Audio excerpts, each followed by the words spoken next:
Good morning, good afternoon, good evening, and welcome back to the Thai Expat Daily Show. I'm your host, Kieran Mack, as always, and delighted you've been able to tune in with us yet again for another show.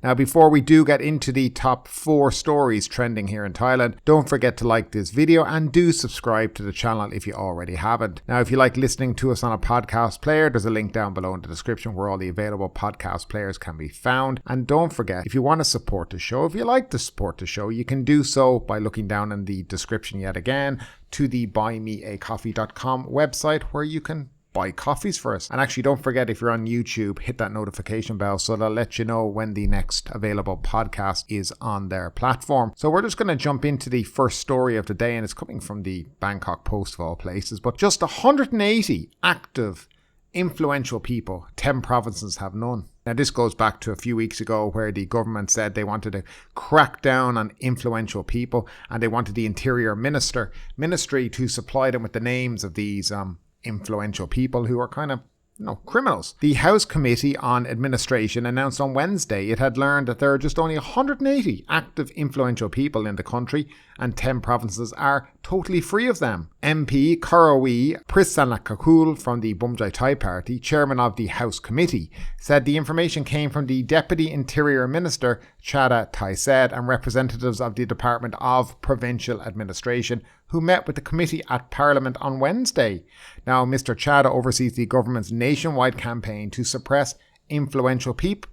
That's basically a metaphor for, crooks, and is also from the Bumjai Thai Party. Mr. Karawi said Mr. Chada's delegation told him 180 influential people were still active, and officials also listed 625 former influential people who had already agreed to stop coercing others. Authorities had yet to work out measures to tame the active influential people, he said. They will continue to monitor the behaviour of the 625 who claim to have reformed. Mr. Chada said the department reported that influential people were operating in 66 provinces, but the other 10 provinces were free from them. They did not name any of the provinces, but Mr. Kari said because that information was classified. The Interior Ministry defined influential people as those who use influence to coerce others, affecting their bodies, minds, freedoms, reputation, or assets. He said the House Committee also asked if Mr. Chada's arrested son-in-law was considered an influential person. A representative of the Department of Public Administration said officials would find out if he had abused his authority to offend other people. The House Committee referred to the arrest of Wirat Rasamisi, a municipal mayor, on Tuesday in Uthai Thani province for the alleged extortion of a tap water contractor. He is Mr. Chada's son-in-law. So this story basically has been, as I said, they've been trying to crack down on these influential people. Basically, they're crooks. Okay, here's a couple of questions, and I'd love somebody to answer this, particularly in the government. So if you say that there's 625 have said they're going to reform, so that's 625 crooks, criminals, by the way, that you've decided are okay, so they're going to reform themselves. They don't do prison time. Do you know how you reform people, right? They do prison time. They pay for their crimes. You don't just say, you guys, we're going to stop now. We're finished doing the criminal stuff. It's nonsense.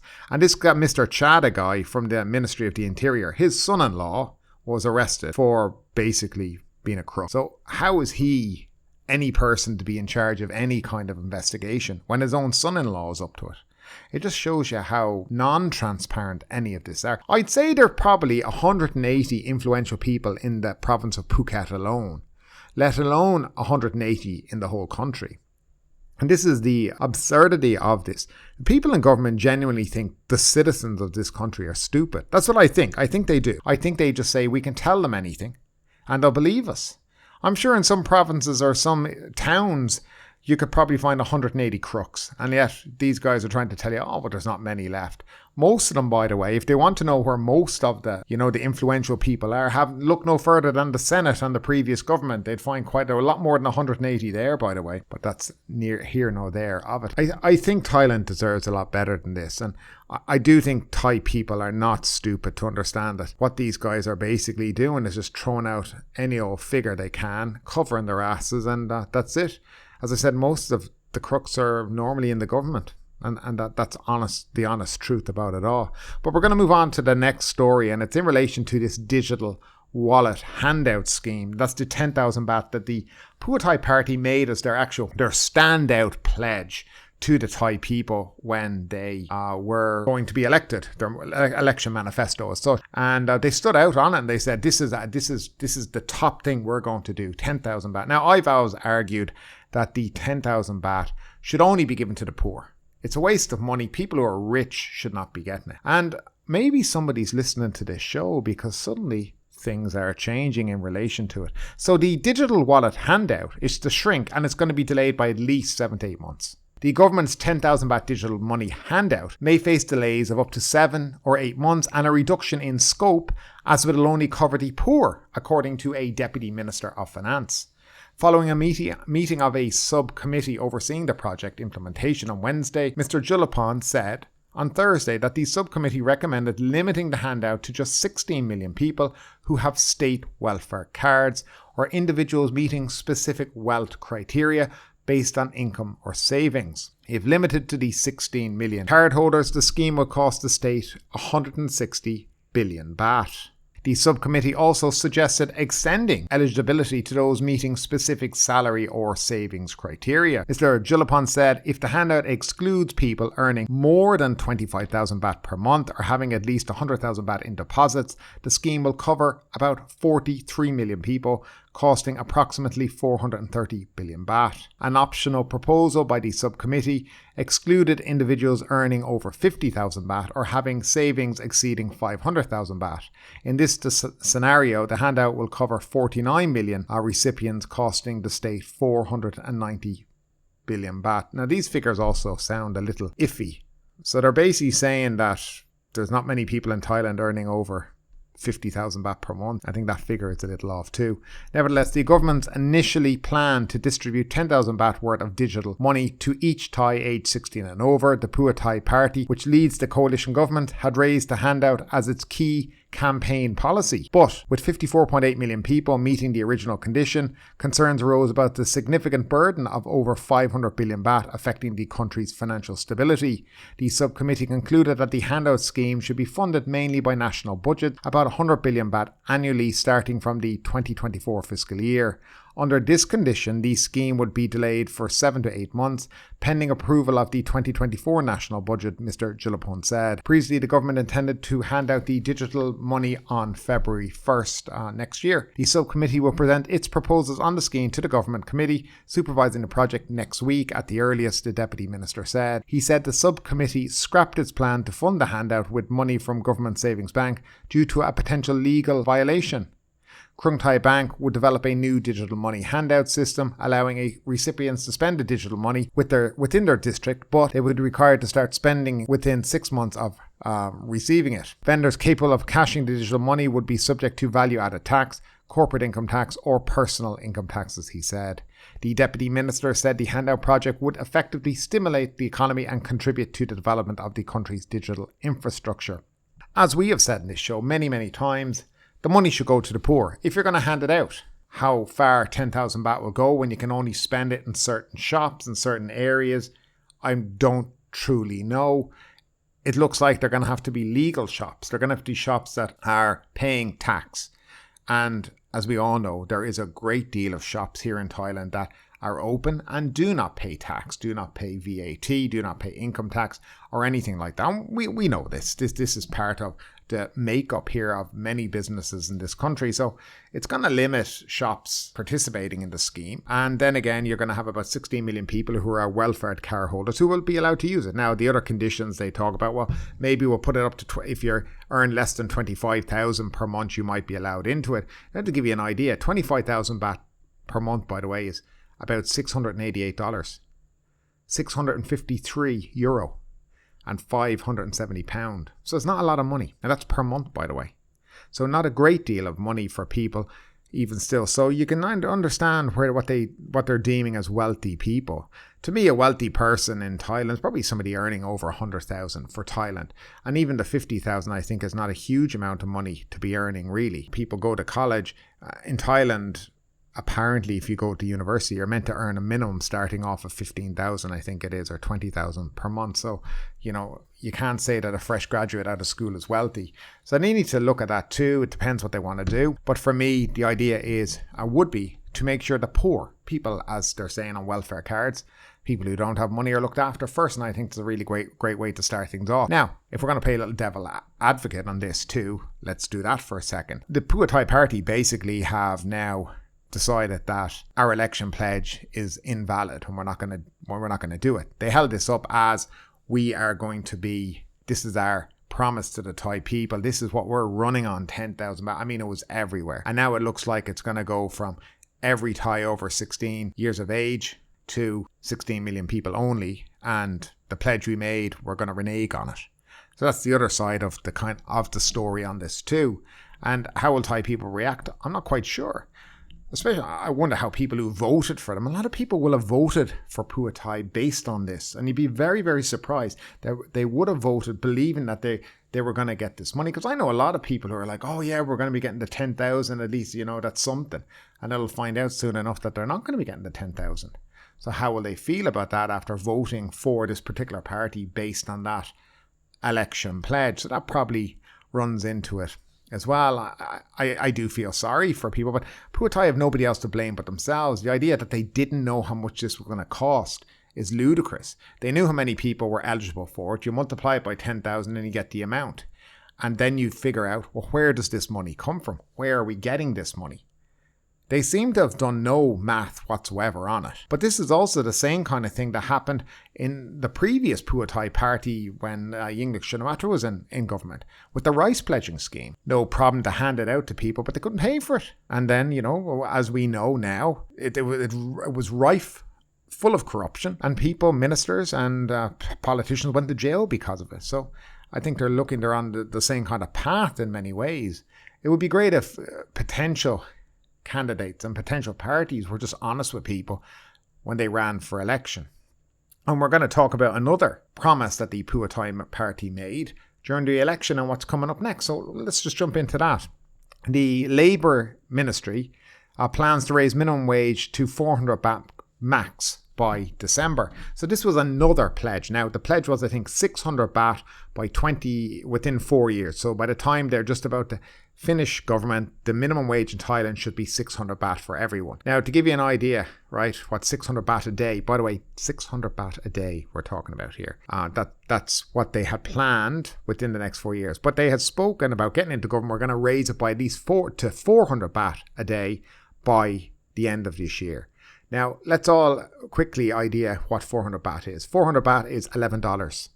$11 a day working here, or €10.50, or just over £9 a day. So that's the kind of money they're talking about raising the minimum to here in Thailand. Now, a lot of businesses here in Thailand, especially if you go into hospitality and other places like that, they all pay minimum wage. When you go stay at a hotel and you see your bartender there, he's probably on about, £10 a day. Just remember that. So the Ministry of Labour is considering raising minimum wages, which currently range from 328 baht to 354 baht per day to a maximum of 400 baht, according to the Labour Minister Piapat Ratchapakaran. Now, he was also the sports minister in the previous government. He said today that by how much wages will be increased will depend on the economic situation and inflation of each province, but the maximum should not exceed 400 baht per day.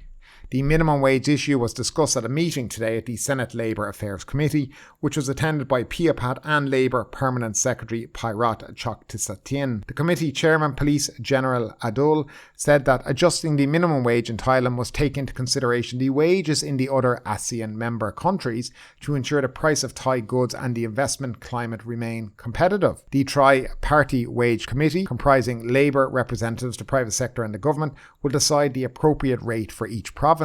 The Pheu Thai party promised in its electoral manifesto to increase the minimum wage to 600 baht a day within 4 years. Here in Thailand, the minimum wage depends on what province you're from or working in. It depends. Sounds a bit ludicrous, doesn't it? And then they're concerned about the minimum wage and other ASEAN member countries. How about you just worry about your own citizen? Now, I know what they're saying. Well, if we put up the wages, that means, businesses are going to have to put their prices of goods and services up as well to match having to pay that. All right, that we understand. But wouldn't you think you'd be considering and considerate of the people in your own country first? I mean, let's be honest. The idea that you have different minimum wages for people doing the same job in different parts of the country seems to me just a little ludicrous. I suppose, especially when it's between 328 baht and 354. Now, 354, by the way, you'll earn if you're in Phuket or I think Chonburi and Bangkok also. So provinces where maybe there's more money made, maybe more tourism. And obviously 328 is in places where maybe it's not as economically valuable as such. So in these kind of areas, you get a lower minimum wage. But the idea is we might raise it to 400, and it'll all depend on what province you're in. It does sound a little unfair, and it doesn't sound like the Pheu Thai Party are really trying to, let's say, again, keep to their manifesto, keep to what they told the people. So if your plan is to get to 600 baht per day within the next 4 years, that should be for every province, not just a particular 1 or 2 or 3 or 4. It should be for everybody. What's the plan to get from 354 now, or let's take the minimum, it is 328, to 600. So you're going to up it to 400, and then you're going to complain that, well, we have to look at the other ASEAN members. Well, based on what they're saying, it'll never get to 600 baht per day, because they'll always have that as their excuse. So yet again, no prosperity for the Thai people, and the Thai people getting pretty much shafted by another political party who made promises also they can get into government here in the country to make sure their Lord and Master Thaksin Shinawatra can get back, spend his time in jail, because this is what it's all been about, guys. This is what it's been about. If the Pheu Thai Party were really a democratic party, they would have stuck with the Move Forward Party. But that wasn't in the plans. You see, to get Thaksin Shinawatra back, they had to be in alliance with these former ruling junta parties. They had to go into a pact with them, because that's the only way that Thaksin Shinawatra will be sitting in a nice police, cozy ward, private room right now with a year left on his term and be able to apply for parole in 2 months' time or 3 months' time. And at the end of the day, that's what it's always been about. Getting this guy back home so he can do what he's been doing for years. It was never about the Thai people. If all these pledges were about the Thai people, then they'd be implementing, they'd be fighting to say, yes, we're going to give the 10,000 baht to everybody in Thailand because we promised the people on that. And you know what? We said we're going to make the salary 600 baht per day. And you know what? We're going to make it 400 in this year, and next year we're going to raise it to this amount, and the year after to this amount, and we're going to get to the 600 like we promised. But now the excuses are all flowing in, and this is unfortunately what happens when you elect a party whose only goal is to make sure that its paymaster, their Lord and Master, Thaksin Shinawatra, can get home, because they don't care about the rest of it. And they'll claim, well, we're in a coalition, we have to compromise. Well, maybe you shouldn't have gone into the coalition. Maybe you should have hung out with the Move Forward Party and tried to build a coalition and a different way of doing things. But they didn't do that, and they've done what they've done. I think they're going to have a very tough election when it comes down to it in a few years' time. Now, finally, according to Thai Airways, Europe and Australia on their routes are fully booked. But Chinese demand remains muted because of sluggish economy and security concerns. The Thai Airways International says bookings are full on its European and Australian routes in the fourth quarter of this year, but Chinese demand remains sluggish, possibly for reasons related to the economy and security concerns. The Israel-Hamas war and global economic slowdown appear to have had no immediate impact on travellers so far, judging from the heavy bookings from Europe and Australia, Thai President Chai Im-sari said on Thursday. However, the Chinese market has not yet recovered substantially, possibly because of domestic economic problems and the impact of the Siam Paragon shooting on travellers' confidence. I do believe that had something to do with it, all right. Bookings from the Chinese market remained at only 60% of capacity on average, Mr. Chai said. A Chinese mother of twins was among 3 people killed, and another Chinese tourist was injured in the October 3 shooting at Siam Paragon, which revived concerns amid some Chinese travellers about the safety of visiting Thailand. Mr. Chai also reiterated that the national carrier should be able to exit its rehabilitation plan late next year, as the improvements in its financial performance have exceeded its expectations. The company cash flow currently amounts to 51 billion baht, he added. Thai Airways is due to report its third quarter earnings by mid-November. Second quarter revenue totaled 37.3 billion baht, up 73% from the same period last year as travel demand continued to improve. Net profit for the quarter was 2.6 billion baht, compared with a net loss of 3.2 billion baht a year earlier. Profit for the first half was 14.77 billion baht against a loss of 6.47 billion baht in the first 6 months of 2022.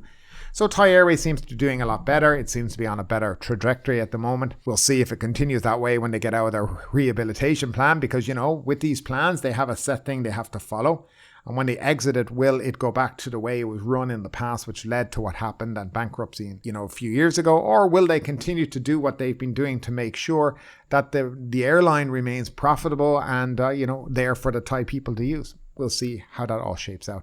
Anyway, folks, that is it for today. Hope you enjoyed the show. As always, we'll be back in the next couple of days. Have a great day and do stay safe out there. But ultimately, with this story or anything else that stood out to you today, I'd love to know your thoughts in the comments down below. Because yes, this is a news show, but it's also a conversation. Now keep that conversation going. Make sure you like this video, subscribe to the channel, share the video, and do all the good stuff that does help that YouTube algorithm. But ultimately, my name is Kieran Mack. You've been listening to the Thai Expat Daily Show, and we will see you next time.